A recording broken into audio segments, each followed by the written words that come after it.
Alors, je suis Papa Amadou Sarr, directeur général du groupe Porteo, qui est une entreprise ivoirienne, panafricaine, présente dans 7 pays africains aujourd'hui.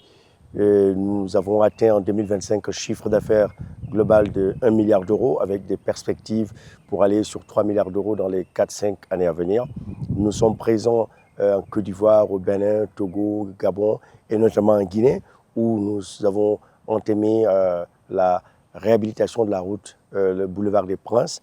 Nous sommes présents en Guinée depuis bientôt 2 ans avec comme ambition de rester pour les années à venir. C'est un groupe qui a 15 ans cette année avec à peu près 12 000 employés. Et notre objectif, c'est d'aller, comme je le disais tout à l'heure, à 3 milliards d'euros de chiffre d'affaires dans les 4-5 années à venir, en passant à 15 000 employés et en étant présent dans 10 pays en Afrique, notamment en Afrique anglophone et lusophone. Notre ambition, effectivement, c'est de positionner le groupe Porteo comme un des leaders africains ou panafricains des infrastructures durables.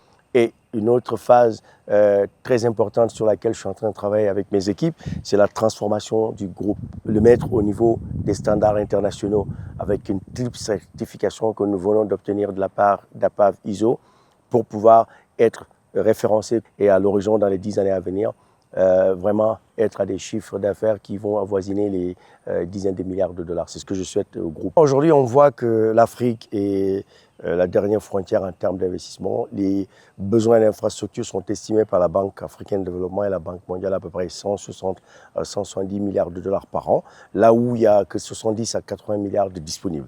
Ce qui veut dire qu'il y a des opportunités. Il faut toujours voir de façon optimiste, en tout cas pour moi, le verre à moitié plein, qui nous permettra, de remobiliser les ressources nécessaires en interne, des ressources domestiques locales, avec les fonds de pension locaux et aidés par les banques bilatérales, multilatérales et les fonds de pension internationaux, sans citer aussi la Chine qui est en train de faire beaucoup de choses dans l'investissement dans les infrastructures. Donc aujourd'hui, pour résolver ce paradoxe, comme vous le mentionnez, il est impératif que le privé que nous sommes puisse s'adosser à des environnements favorables à l'investissement mis en place par le gouvernement, des garanties souveraines mises en place par le gouvernement afin que nous, secteur privé, nous puissions prendre le risque, mais aussi développer des modèles de PPP et de concessions qui nous permettront, de construire des infrastructures durables de qualité, de les maintenir et de nous faire payer à travers du pay-per-use. Donc le challenge est là, l'Afrique est au carrefour des opportunités. Aujourd'hui, si je donne l'exemple type de la Guinée, Simandou, c'est à peu près 9 à 10% de croissance sur 10 ans.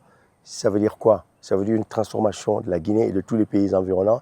Et si ces ressources sont bien utilisées, bien réinvesties dans les infrastructures, dans la jeunesse, pour l'emploi, pour la croissance, ça ne serait que bénéfique pour tous les pays et toute la sous-région. Pour atteindre ces objectifs de croissance externe comme interne et de développement dans de nouveaux pays, nous avons besoin de partenaires solides avec qui nous travaillons.